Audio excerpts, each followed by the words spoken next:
Have you ever played with the facts, bent the truth a little, maybe not been totally honest? What I'm asking you is, have you ever lied?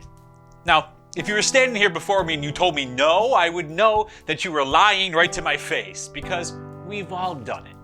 Stay with me, and we're gonna talk about why we lie.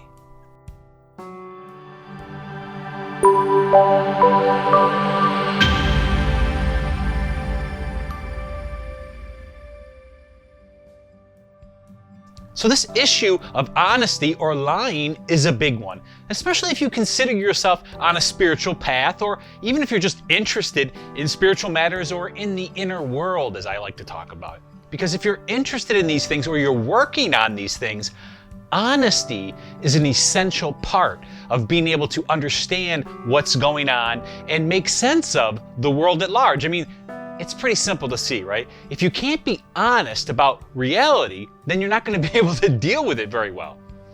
The most common way that we think about lying is we think about, something that we know is true and then the opposite coming out of our mouth, right? So in other words, we're talking to somebody and we tell them something we know is not true. And of course, this is lying.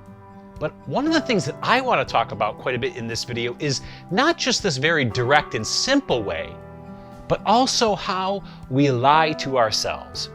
I don't know if you've ever had an experience with someone who's a compulsive liar, but I've actually had the honor to know a couple of people like that. And when you first get to know somebody like that and you're realizing that this is the way that they are, it's very easy to judge them, actually, because you're like, God, I can't trust a thing that they're saying. What's wrong with this person? This is so frustrating. But the more you get to know them, the more you understand that this is not really something they can help. You know why?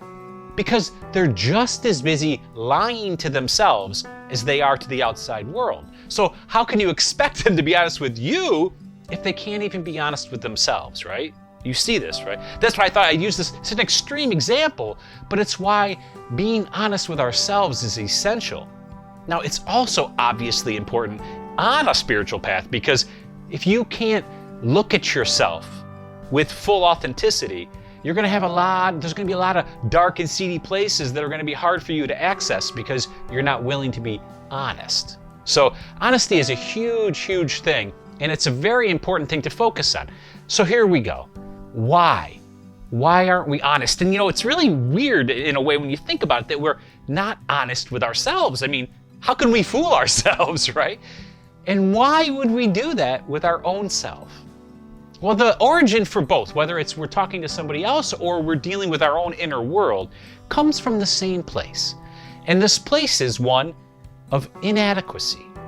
There's something inside of us that doesn't feel enough. We feel inadequate. We don't feel up to it. Kind of like the video I did earlier about avoidance. The most common way that we'll lie to ourselves will be like that, actually. We'll not necessarily outright tell ourselves something that's not false. That doesn't work very well, right? Because we know it's true. We'll avoid the truth. So we'll look the other way. We'll try to act like it doesn't exist. So let's say that you're judgmental, right? And you tend to look around at people and judge them. Well, the funny thing is, if you're that way, you probably won't see yourself as being that way, but you'll notice everyone around you who's that way. This is what they call projection in psychiatry, right? Like you're projecting your feelings out onto them. And this is a way of you distracting yourself from looking at yourself, which is another way of saying being honest with yourself.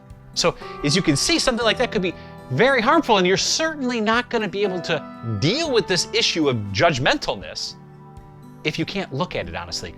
Let's look at that issue. Why would we be judgmental? And then why would we lie about it to ourselves? Avoid the fact that we're judgmental.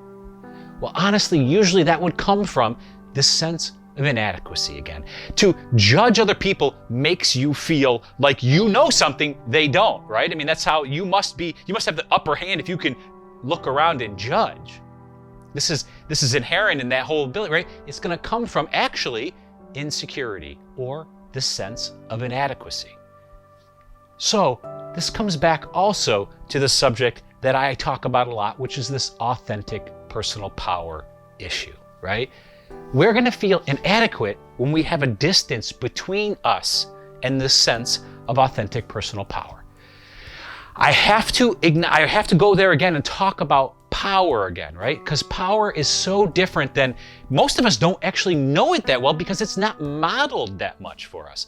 But power is very different from force. Like, in other words, power is a sense of okayness. It's a sense of enough. It's firm and solid. It feels no need to compensate. Like, force is always trying to compensate for some sense of inner lack, actually. And of course, what it usually does is overcompensate, right? Like when we're judging everyone around us, it's actually this weird reaction of overcompensation, right? We're trying to hide the fact that we don't feel like enough, or that we feel like we don't know, or there's something missing. This hole that we feel like we have, this distance we have from our power, is what causes us to lie. I mean, if we were in this sense of power where we're settled and we're firm, what need would we have for bending the truth, right? We would be okay with whatever that is. Even if it is, we have to look at ourselves and there's something there that's not quite, the way we want it to be, or ideal, if you want to call it that. But if we had a sense of our power, a sense of settledness and firmness and feeling grounded, we'd be able to look and deal with whatever that is.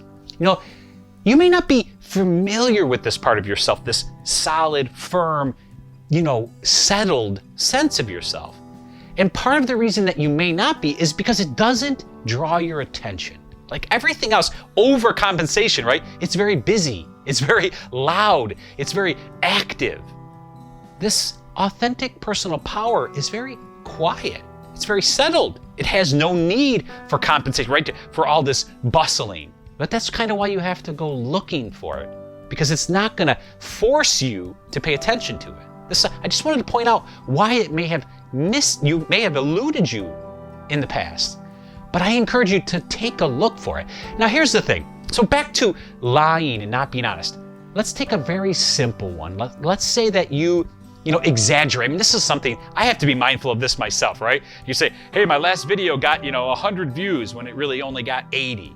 Right? And it's a small white lie. It's not really harming anybody. I didn't even really mean to, just kind of, 80's close to 100, whatever that is, right? But if I pay attention to my inner world as I'm saying something like that, I'll notice I'm doing that because, of course, I want to make it look bigger, make it look more. Why would I do that? Why would I feel the need to do that? Well, there must be some sense of inadequacy, of something not being enough. Like I need a little bit more to bolster myself or my video, or, right? This is where it comes from. It doesn't matter which aspect of lying you look at, it's gonna come from this. So I encourage you, don't try to take on the big thing, as I'm always say. Pay attention to, and actually, here's the other thing. Don't even try to stop lying. I don't even want you to go there. Like, don't try to, I'm gonna be honest from this day forward. That'll take care of itself if you pay attention to the root cause for why you might bend the truth a little bit. Pay attention to that feeling inside. When you notice that you're saying something that's not 100% true, look inside. Why? Notice that feeling inside. What is it that you're trying to do when you do that? If you pay attention to that enough, it'll start to alleviate that because now you're being honest with yourself. You're looking, right? And that honesty will force a different behavior. Because that falsity, it doesn't feel very good. And if you actually just bring it to the light, if you just look at it and be honest with yourself about it, eventually it'll take on its own different life. You'll find that you are being more honest with yourself, as we talked about, and then therefore being more honest with the outside world. Pay attention to what's going in there. And then, maybe not right then at that moment that you notice that you're not being honest and that feeling inside, but maybe after, see if you can't find that settled sense of yourself. See if you can't get a hint, even just a small whiff, of your own authentic personal power. Is there a place in you that is okay? A lot of times the best way to get in touch with that is just to relax a bit, loosen up, take a deep breath and see, how do you feel? Don't worry about the past, don't worry about the future, just right here in this moment. How do you feel? Quite often, if you can do that, if you can just let go for just a split second, you'll sense this thing that I'm talking to you about. And if you're in contact with that thing and you're not distancing yourself from this actual inherent okayness, power, you won't feel the need to bend and play with the truth. You'll be able to face it exactly like it is. I thank you for your time. It's precious.